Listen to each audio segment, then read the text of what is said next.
Hi. Hi. Hi. What a day. What a morning.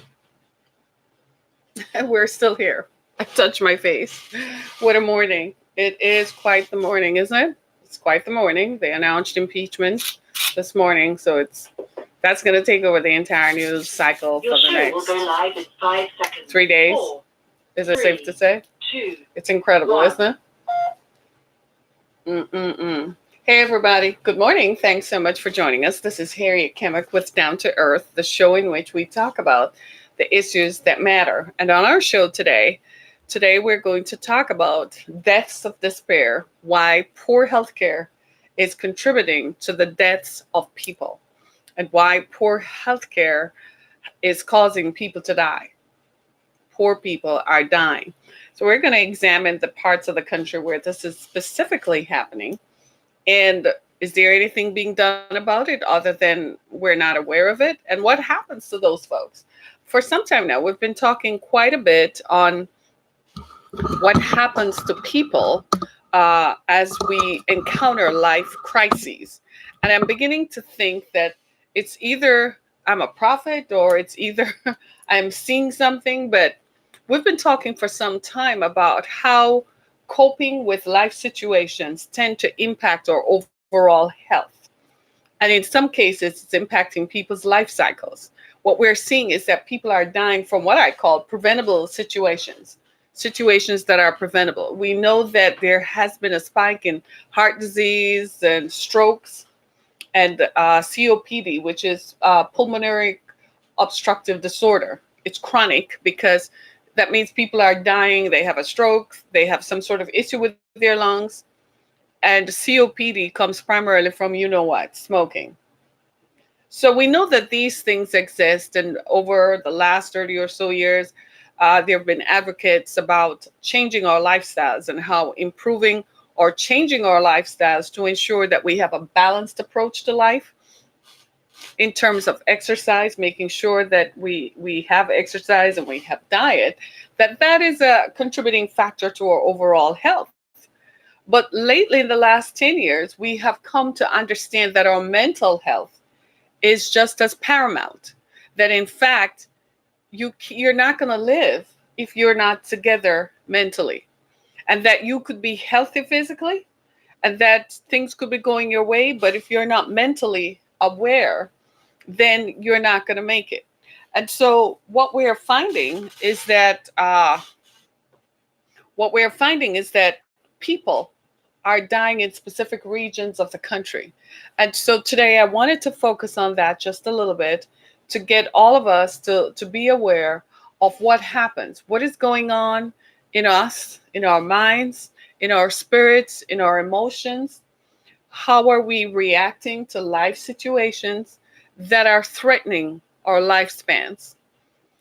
It's a very sobering reality. So we're going to talk about that. Of course, today is Tuesday, December 10th. Tomorrow is the 11th of December. I celebrate my birthday tomorrow. And it's kind of fortuitous because, they kind of put a damper on my birthday because they announced articles of impeachment. I don't want that to be the thing that people are talking about on my birthday, right? I want to go into Christmas kind of still optimistic. I'm kind of still hopeful, sort of, right? That 2020 is going to be the year of the manifestation for many of us, right? And that those of us who have worked hard all year, prepared for decades now, that the next decade is going to be the realization of everything that we have worked for and planned for. But I wanted to talk about healthcare, and I began my podcast this year in talking about our health. And I must have been seeing something into the future that somehow the end of the year was going to bring us to this point where we are literally talking about how much our health impacts our bodies, impacts our minds. And it's a sobering reality, my friends, when we sit back and think about the things that impact our health. And I wanted to have this frank conversation with you and to show you what social scientists are looking at and what the data is saying. I know many of us some people dismiss science. They're like, science is irrelevant. I don't know how you can think that, because our bodies are the greatest science experiment ever. If you think about it, you put food in one way, it comes out the other way, and it looks different when it comes out than when it went in. I don't know why you wouldn't think that that's a scientific experiment. I don't know why you would think how the earth seems to have cycles where it's summer, it's winter, it's fall. You get on a plane and you leave snow on the ground and you fly to another destination and there's sunshine and warm weather. Right now, we're having winter in this part of the world. In Australia, winter been long gone. Do you see? So in December is not winter for them. December is the opposite of winter. Do you see what I'm saying? So I don't know how you wouldn't think that everything is a science experiment, but be it unto you according to your belief. What you believe, that's what you believe. I can't fight you with that, right? But I can show you how science is going to work. And if it's up to you to choose to listen to the data and be guided by it or not. I find that most of us come from different spaces and different places and different environments. A lot of people choose not to believe in the data that is showing that there's warm air over the planet that is impacting weather. That's what's causing all this catastrophic weather, because the warm air from our modern life, all this warm air, how do we not think about it? Because you don't see it, you don't think it. Do you see what I'm saying? So what happens is, because we don't see it and we don't think it, we tend to think that it isn't real. So all that heat generated from our furnaces, right? All the extra air that we use to power our cars or factories, right? And power our industries, power our homes. Why do you think that is not hovering over the planet, that is contributing to catastrophic weather events? They might call it climate change. Maybe you don't like it because you think it's a bastion of liberalism thought and intellectual thought. But the truth is the truth. The facts are the facts. Whether you like it or not, it is what it is, right? Well, similarly, you're probably not going to liken to the ideas that I'm going to show you right now, that are not ideas, that are scientifically based facts gathered from data. And here's what the facts are showing. Those of us now who are older, if you're over 10 years old, you remember the crisis, the 2008 financial crisis. In the 2008 financial crisis, a lot of jobs disappeared. People lost their homes, right? The subprime mortgage crisis, where the only people who made money were the boys on Wall Street. If anybody needs to be held accountable, it's the people on Wall Street, right?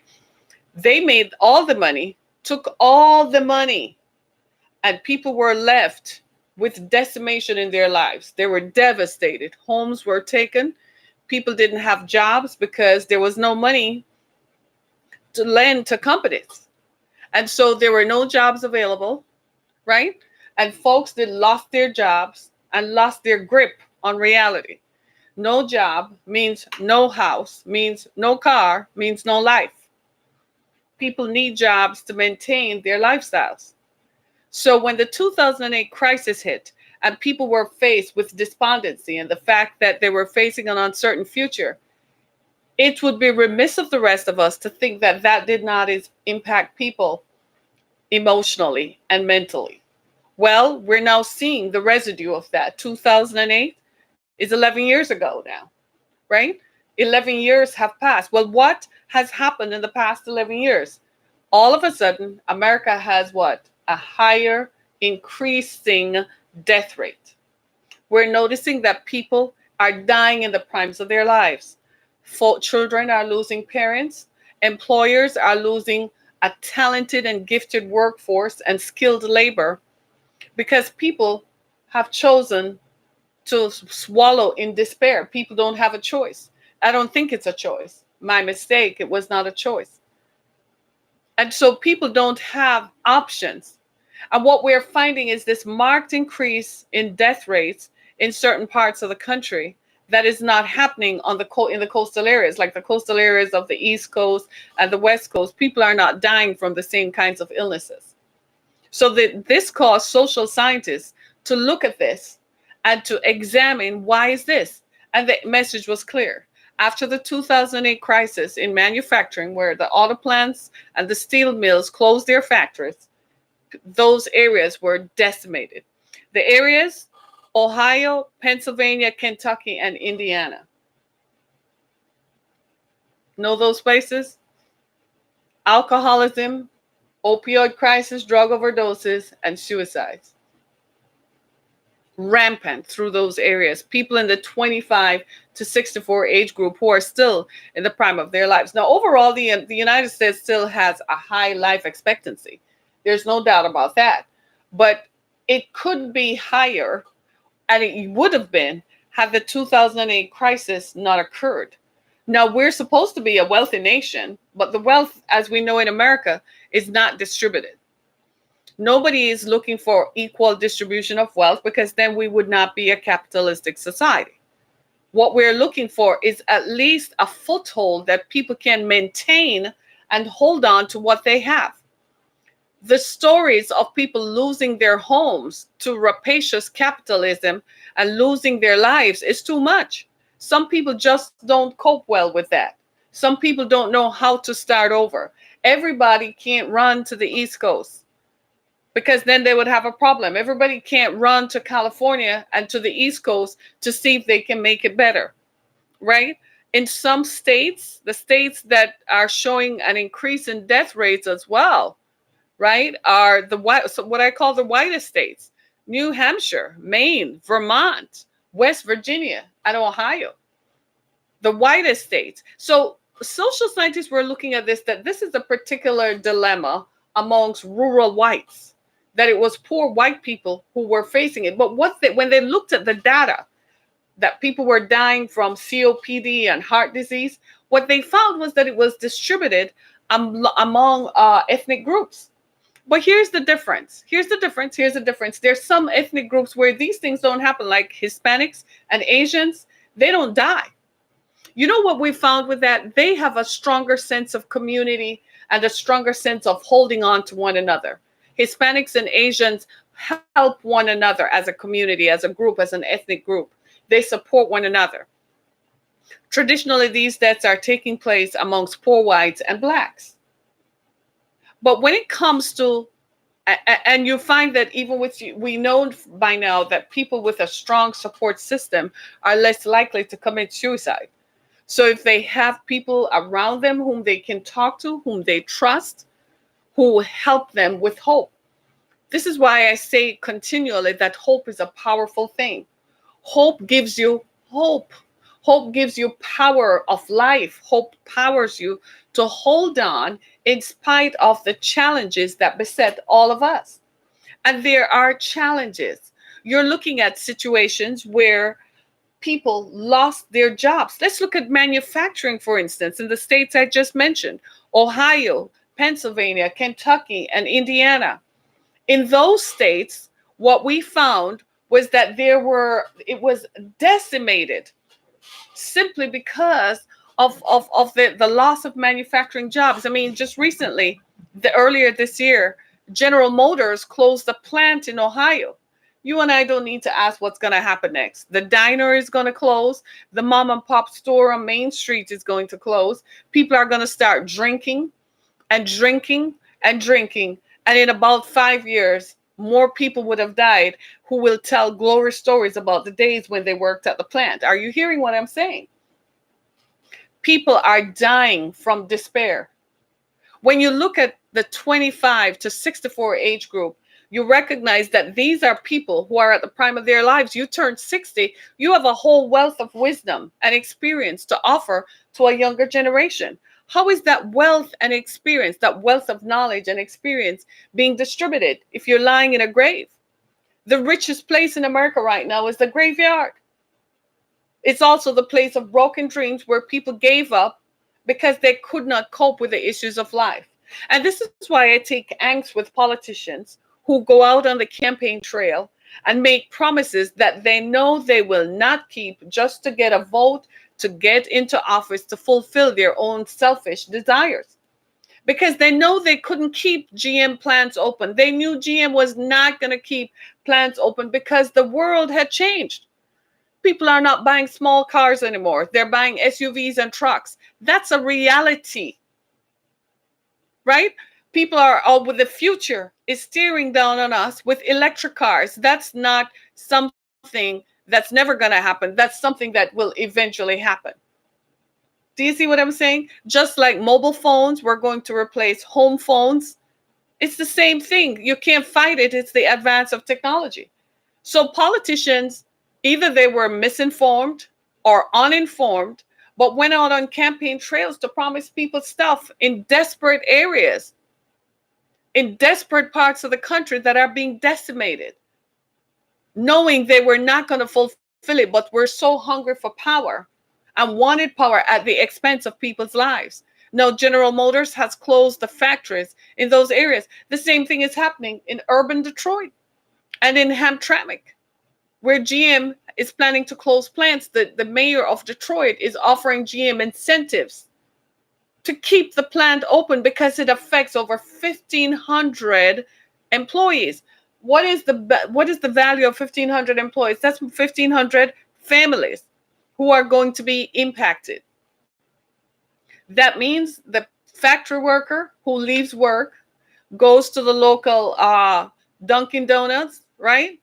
They stop at McDonald's to pick up something for the kids, right? They stop at the gas station on their way home. Their families go to the grocery store. That means those businesses that existed as a result of the factories being in place will be decimated. My daughter and I were somewhere recently. I can't remember where we were. And we were looking at how factory workers were impacting businesses.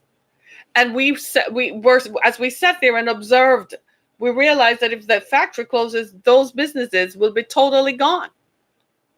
All of those businesses will be gone. Downtown Detroit is alive with financial services. Services is carrying the economy.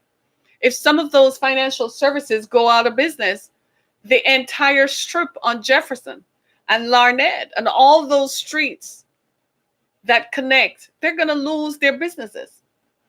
All those mom and pop stores, all the burgeoning stores in Midtown Detroit, all of that will be gone. And so when you look at it, you have to ask yourself, is this a policy decision? Is there something that can be done? Because poor healthcare does mean that people will get poor healthcare. And poor people can't access healthcare. This is what the fight about Obamacare is all about.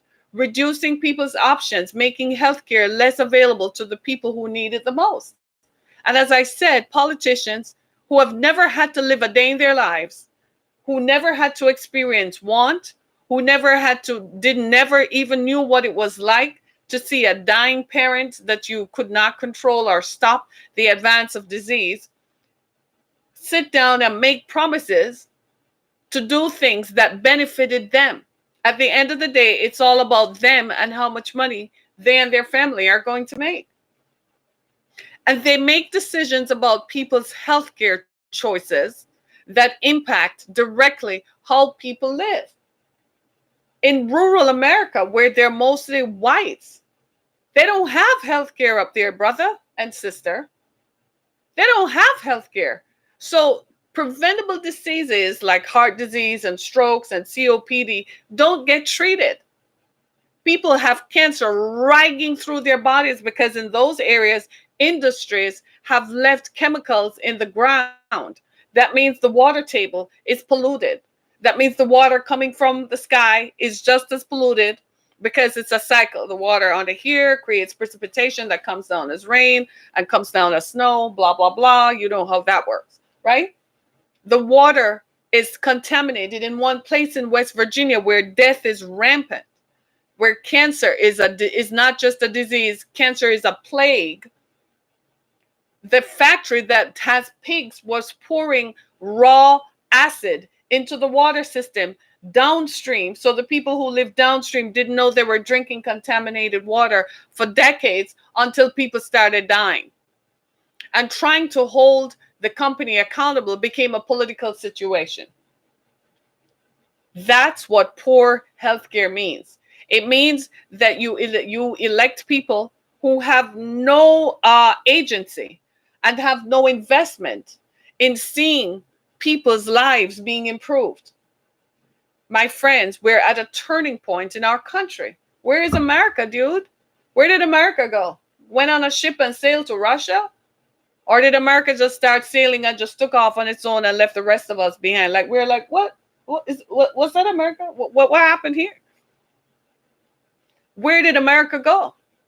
We're losing good people. Children are losing their parents before they're ready. You're a teenager, 18, 19, 20, and find you're losing your parent at 50, early 50s, late 50s. Your parents should be here to see you graduate and get married and start a life. Instead, you're visiting a grave where your parent is laid out. And for you to make it, you have to move out of the small town that has all your emotional connections and move to another part of the country to make it. The trauma, the emotional trauma that is contributing to people's lives. And all of this comes from politicians and their policies.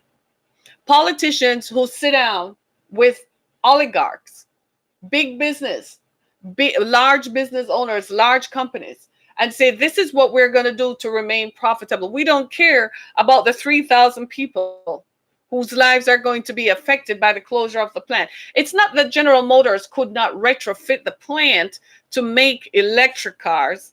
They could have done that, but it was a political decision.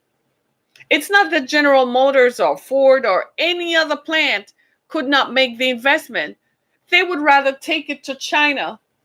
That's where American industry and manufacturing sail to.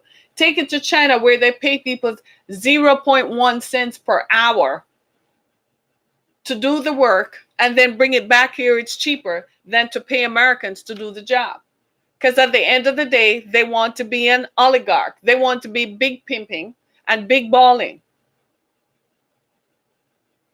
So now we have this dilemma. And it's not a thing like this is the whole country. It's just in concentrated areas. The Rust Belt, Kentucky, Indiana, Ohio, Pennsylvania. I don't know how Michigan didn't factor into that, because we went through a 2008 crisis that was unprecedented. They didn't look at what happened in Detroit and Flint after the 2008 crisis. After manufacturing jobs left Detroit, it was madness. People left the state. People who lived here all their lives, who grew up here, whose family lived here, right? People whose grandparents were here, came up from the South. People left Detroit looking for jobs. Young people graduated, couldn't get a job, had to leave Detroit and go somewhere else. Do you see what I'm talking about?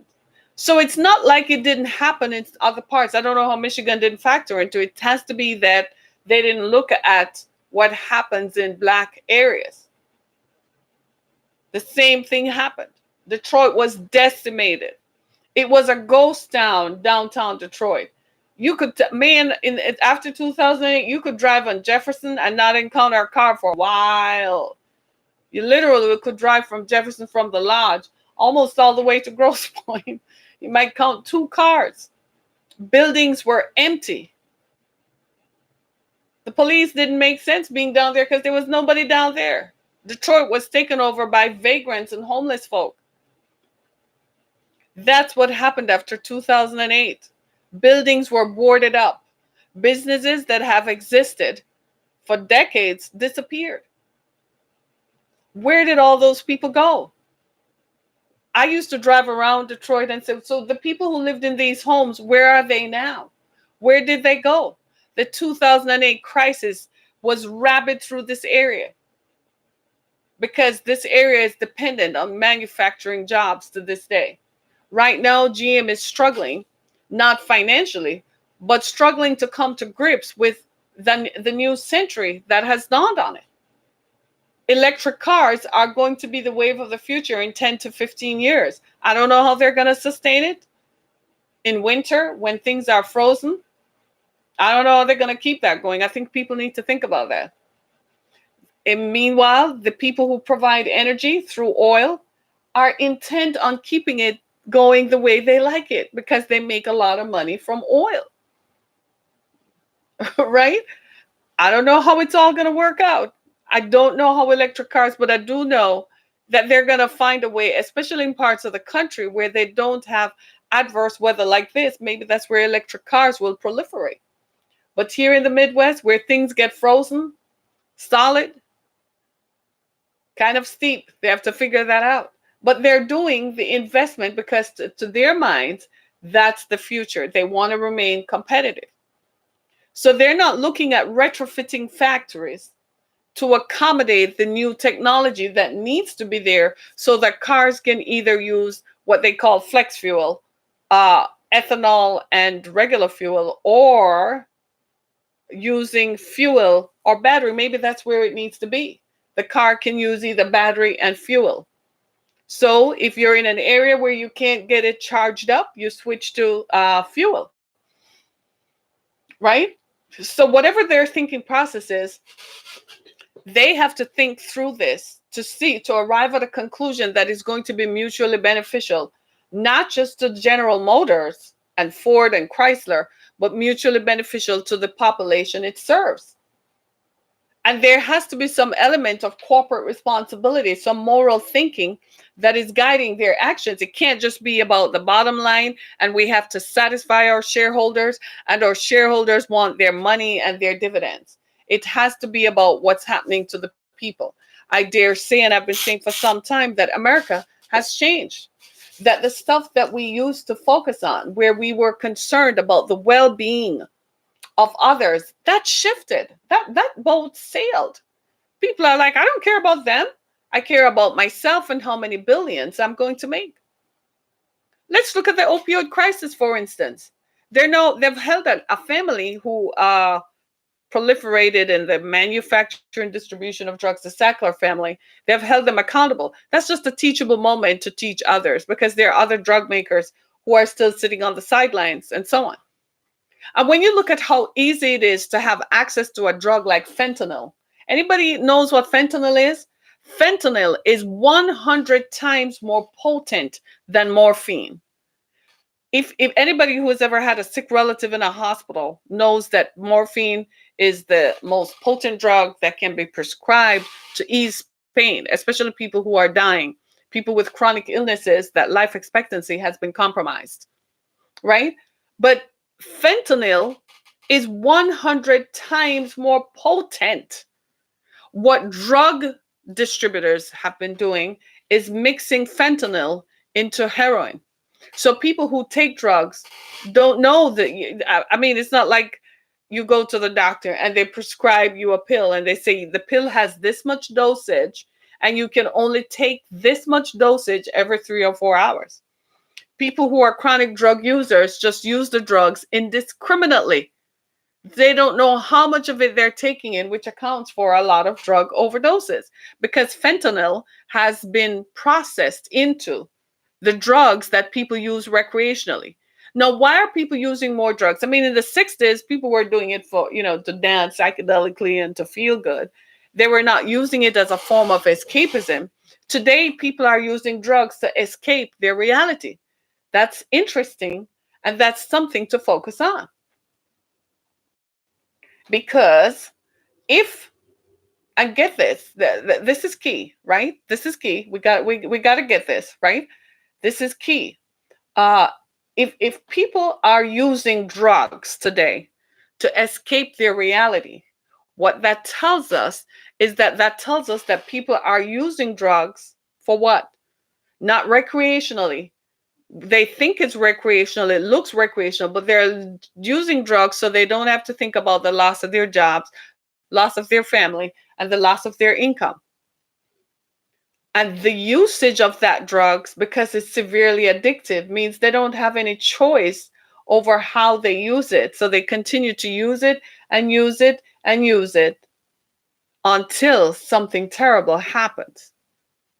Drug overdoses are real. Then you look at suicides, right? You look at suicide and you have to ask yourself, why? Why is this a reality? Then you look at alcoholism. People are drinking themselves into death. Alcoholism produces cirrhosis of the liver.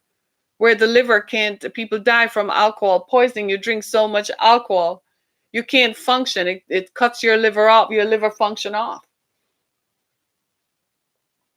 Do you see what I'm saying? So now we're faced with this dilemma. And the dilemma we're faced with is, what are we going to do about this situation? We can't continue like this. We're losing good people. We're losing people who can contribute to the betterment and the improvement of humanity. I wish the oligarchs and the big business boys would think about that for a second, because they tend to think that all the ideas to promote humanity are resident within their minds. That's what they think. They're extremely arrogant, right? And they think they have all the answers. So they listen to social scientists and they say, well, that's the idea that I like, so I'm going to promote that idea. And they don't care. Just like the oligarchs of the past, they don't care about the common people. People are dying. The Bible says, my people perish from lack of knowledge. People are dying and they are perishing from lack of good knowledge. They're perishing from lack of health care.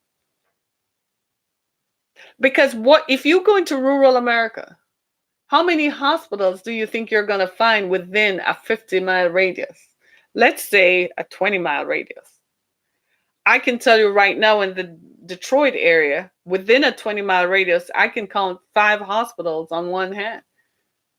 I can think of 5, there are probably more, within a 20-mile radius of the city of Detroit. But what about in rural Michigan, upstate Michigan, up in the cornfields?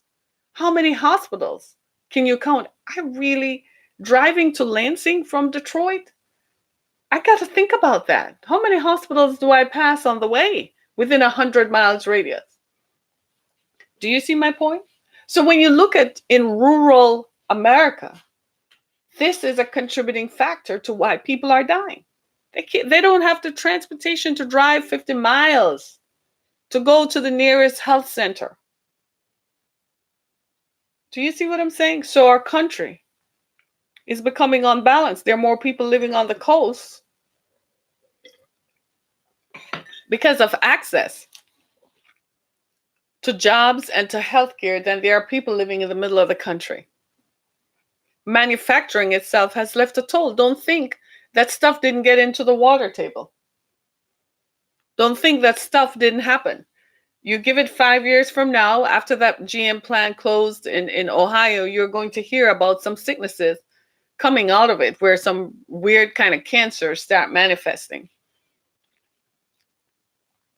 My people perish from lack of knowledge. People are perishing from poor health care.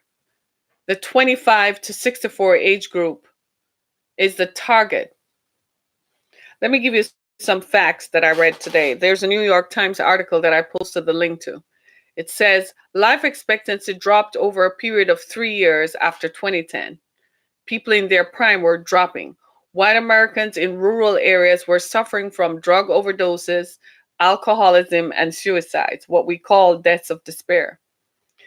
Rural Americans also were suffering from what we also refer to as preventable diseases, heart disease, COPD, and stroke.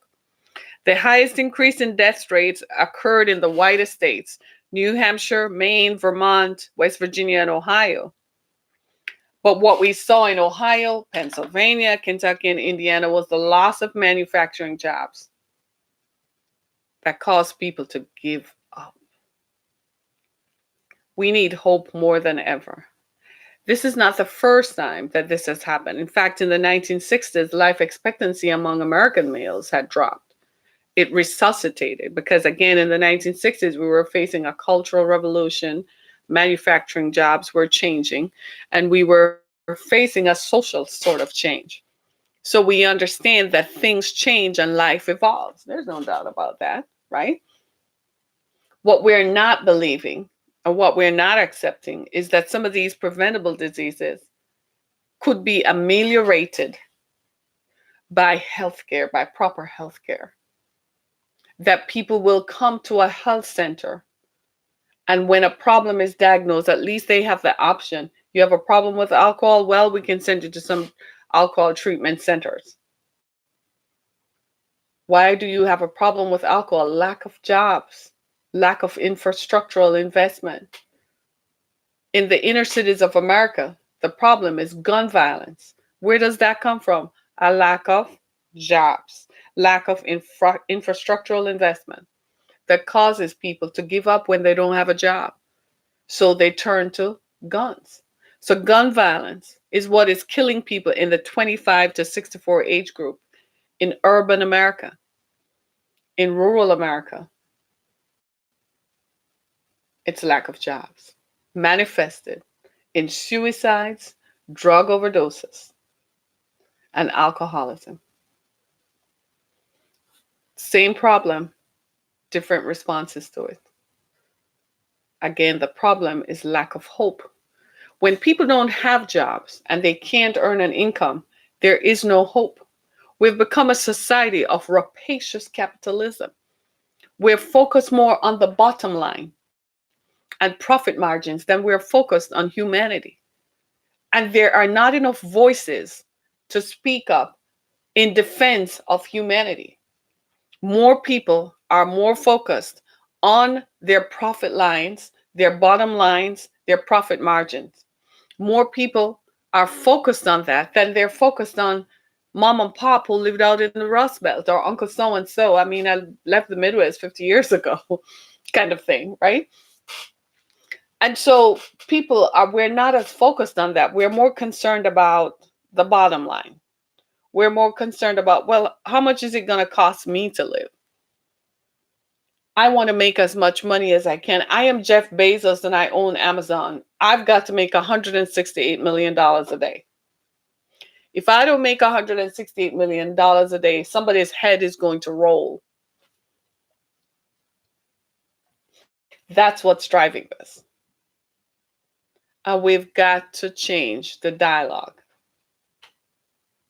We have created a society of inequities where the margins between the rich and the poor is so wide it can't be bridged anymore because there are no jobs for people to form of what you would call a middle class. Ordinary people just being able to go on vacation, ordinary people being able to send their kids to school, ordinary people being able to afford a mortgage to buy a house so they can live. We have created an America that is made up of tent cities, people living on the bridges, people living at the end of their hope. Hope ran out because hope was perpetuated by the fact that you get up every day to go earn a living, powered you up. You felt good about yourself. You didn't need substances to carry you because you had purpose. You could go to a job. This is teaching us all a lesson. It's telling us that in spite of the obstacles that we go through, if there's one thing we can't lose is our hope. When we lose our hope, we lose ourselves.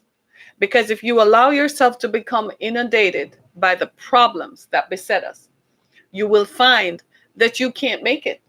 You'll give up. And in giving up, you will succumb to despair. And in despair, you're going to find relief in the bottle. You're going to find relief in taking a drug. And eventually, the ultimate that you can think of is exiting out of here. Checking out of here, like nobody cares about me. Who am I? Some John Bro. I'm Joe Blow in Indiana. Nobody cares about me. If I die tomorrow, my life doesn't mean anything. This is why I've been preaching for years. Ladies and gentlemen, find purpose to your life. Do not let a job define you. Your occupation does not define you. Find purpose. Find a reason for living, because when the job goes, if the job is your purpose for living, when the job goes, you won't have purpose. And what we have seen since 2008 is people use their job as their hope. In America, I read this years ago, and now I'm beginning to see the truth to it, is that in America, people's purpose for living is entwined in their occupation, in their jobs. In other parts of the world, it's not. People have a greater purpose for living. They don't believe in working 18 hours a day exclusively. They believe in a balanced life where they go home and they have a glass of wine. In Spain, for instance, they don't have dinner till 8 o'clock. They have a siesta and they don't have dinner till 8 o'clock. People live longer, healthier. They're not riddled with heart disease until they start copying American lifestyles.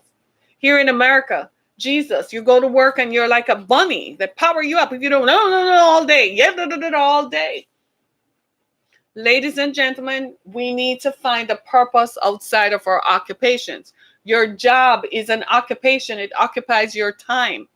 And in exchange for it, they give you a paycheck. That cannot be your purpose for living. You've got to have a purpose for living, something that is going to power you up, that is going to force you to get up even when you don't feel like it. Even when you say, Harriet, I lost my house. I lost my cars. You're talking to someone who has been there. I've been there with that. I've had to start over so many darn times I can't count. I have learned to cling to my hope. If I didn't cling to my hope, I wouldn't be here today. I wouldn't be healthy. I can walk confidently into the doctor's office. As you get older, you're kind of like, but you can still walk in confidently, knowing that everything is all right because this is it. What this tells us that at all costs, we have to maintain our mental health. Our mental health helps us, and hope contributes to your mental health. Don't succumb to despair. Replace despair with hope. I went to a Catholic high school, and I'm about to close. I'm about to be done, right? I went to a Catholic high school, and we used to, part of what the daily routine was, they used to make us recite the prayer of the prayer of the Saint Francis of Assisi. And one of the songs I remember was, where there is despair, Lord, make me an instrument of thy peace. Where there is despair, let me sow hope. Because it is in living that I receive. Do you see what I'm saying? There were times in my life when I was surrounded and I found myself in despairing circumstances that I had to reach for my hope. And I remembered that song. I remember those words. Lord, make me an instrument of thy peace. Where there is despair, let me sow hope. Hope is powerful. Hope gives you hope to cling to. I know some of us are going into the Christmas season. You don't even have gifts under the Christmas tree. Tomorrow is my birthday. I'm not going to be where I want to be. I'm not going to be spending or going shopping where I want to go. Look at my face, right? But that's just one day. So what I tell myself is every day is a gift, and every day I live for that day. Find your purpose. Ladies and gentlemen, your purpose is not your job. Your purpose is not what you go to earn a living. That's all that does is contribute to your being able to live your purpose. Find your purpose, whatever it is. If your purpose means you have to go volunteer somewhere else, go do it. It will give you perspective. Broaden your skill sets. Invest in yourself. I am constantly renewing and trying to improve myself. I don't do enough. Honestly, there are not enough hours in the day for me to do the things I want to do. I constantly want to improve and renew me every day. I want to learn new things. I want to meet new people who are interesting, people who have value. If you don't add value to my life, I don't keep you in my circle. I don't like people who are toxic and people who stay the same. You got to have a changed mindset. I don't like people who are cunning because that robs. Cunning is good, but how good is it? I don't like people who rob other people intentionally. Do you see what I'm saying? So I keep my mind focused on the good. I'm leaving you with these words. I want you to focus on what is good.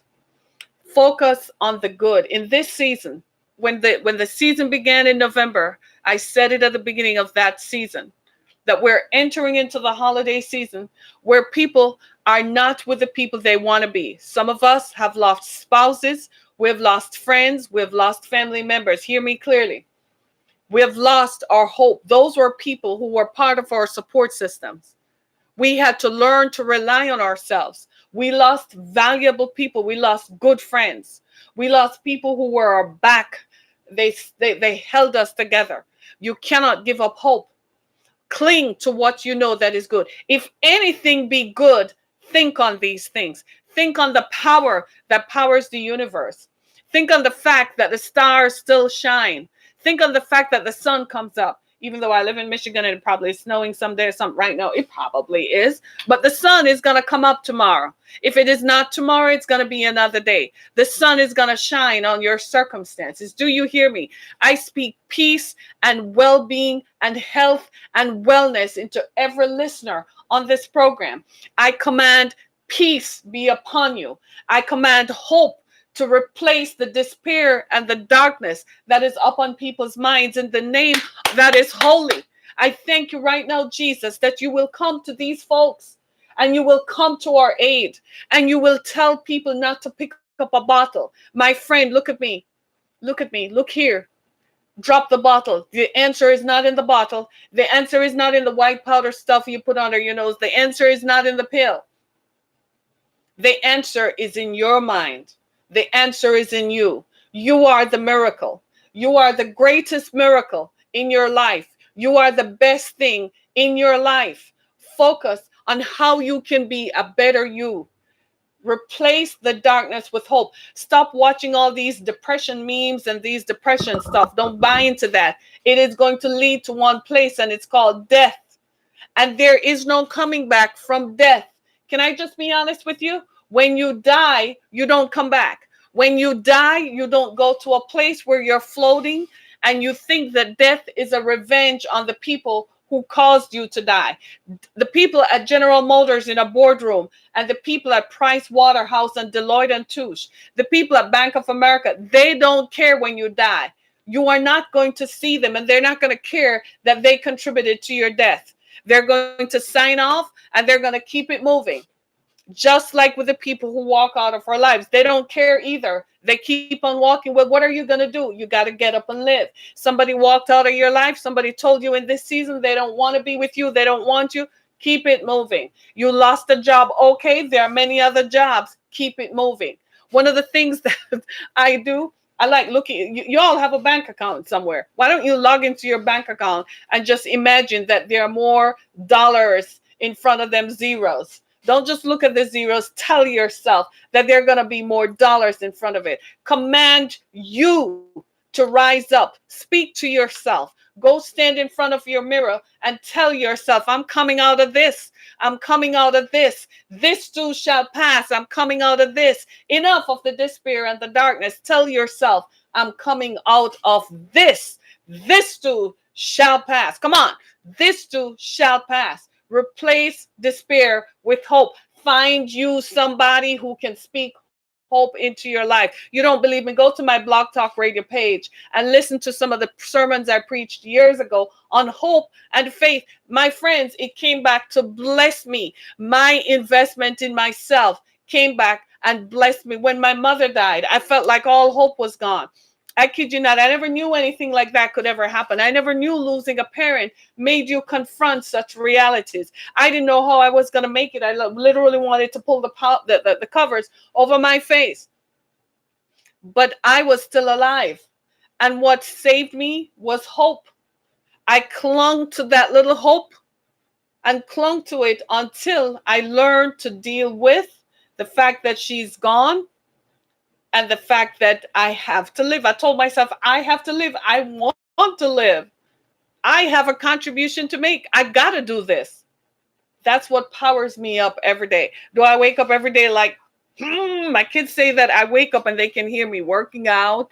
And they say, Mom, you literally command the day. That's what my kids tell me. They're like, Mom, I don't think you ever fall into despair because you just command the day. And I'm like, huh?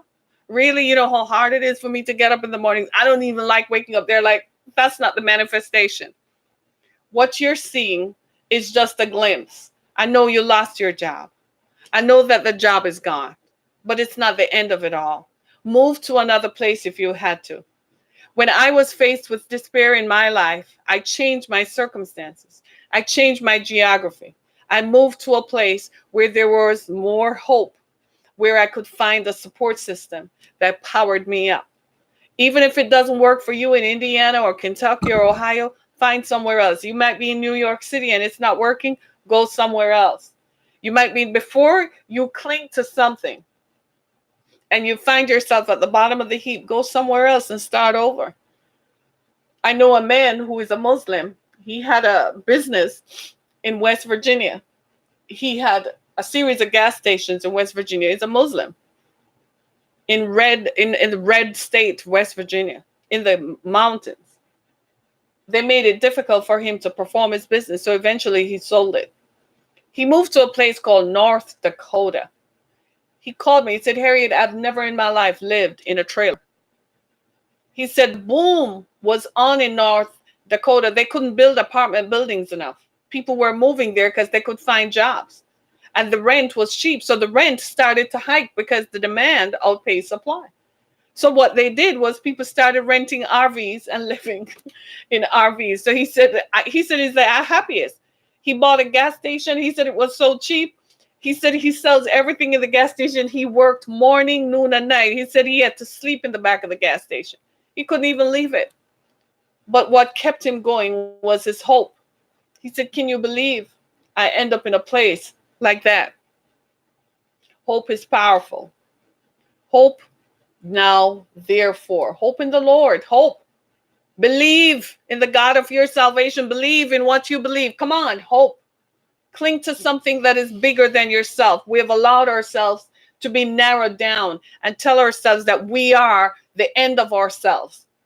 And so when something happens around us, inside of us, to us, we start collapsing because we have placed our faith and our hope and our belief in ourselves.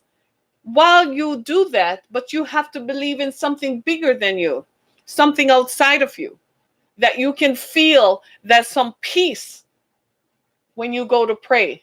Do you pray? Pray, therefore. All right? This is some stuff that we have to internalize and deal with. When I'm done with you right now, I am going for some self-care. I'm going to have a cup of hot chocolate, and then I'm going to go buy some chocolate stuff. And I'm going to have some self-care, right? Because my hope has kept me and has powered me up. I encourage you to go to my website, harrietkemmick.com. And I encourage you to buy my books. There's a great book that I've written for years now called Musings of the Spirit. Go find your hope in the pages of Musings of the Spirit. You can download my books right to your phone. You don't have to wait for it to come to you. You can download my book, Musings of the Spirit, right to your phone. Those are the scriptures and the thoughts that powered me as I endured the worst time of my life. Go read it. You'll find some hope within that page. It's $9.99. Just download it to whatever phone you have. It doesn't matter. Wherever you are in the world, you can get it done. I want to thank you so much, everybody. Share this broadcast with someone else. You're not the only one. There are other people who need to hear this. There are other people who need to be built up. There are other people who need to be encouraged. Share this broadcast with them so that they too can find their hope. Replace your hope with despair. Thank you so much. Thank you so much. My phone number is 248-491-8139. Anybody who feels like you want to talk to me off air and you feel like you need to talk to me because you are experiencing a problem, please feel free to reach out to me. Again, that number is 248-491-8139. Thank you so much, everybody. This is Harriet Kemmick with Down to Earth. I thank you for being a part of my experience today. I pray peace. I pray grace, and I pray hope be upon all of us during this season. I'll see you again tomorrow. Be blessed, everybody.